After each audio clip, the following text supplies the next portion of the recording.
দাঁড়াও দাঁড়াও দাঁড়াও, এই দুটো প্রোডাক্ট কখনো কিনবা না।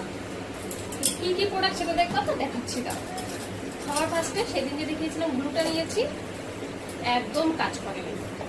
দিয়েছিল ব্রাশ, প্রচুর জায়গায় ইউজ করেছি, কোনো কাজ করছে না। যেরকম ভাবে গুগলে বলেছিল কাজ করবে, একদম করেনি। সামান্য পিঁপড়ের একটা ফুটা, সেটা আমি ব্লক করতে পারিনি। কোনো প্রয়োজন নাই, টাকা দিয়ে কেনার কোনো মানে হয় না। 100 টাকা দাম হতে পারে, নেওয়ার কোনো প্রয়োজন নেই, কাজে লাগে না।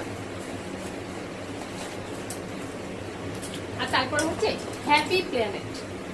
ফেসবুকে প্রচুর পরিমাণে এটার দেখা যায় অ্যাড, যেটা দেখে আমিও কিনেছিলাম। বাট আমি সেই ফ্লিপকার্ট আর অ্যামাজনে যাইনি, আমি মিশো থেকেই কিনে ফেলেছিলাম। রিভিউ ছিল মোটামুটি, তো যাই হোক ভাবলাম ফ্লিপকার্ট আর অ্যামাজনে যখন পাওয়া যাচ্ছে নিশ্চয়ই হয়তো ভালো হবে। একদম কাজ করবে না, অত পরিমাণে আমাকে ঘষতে হচ্ছে, তাও যে পরিমাণে অ্যাডে দেখাচ্ছে সেই পরিমাণে কাজ করছে না।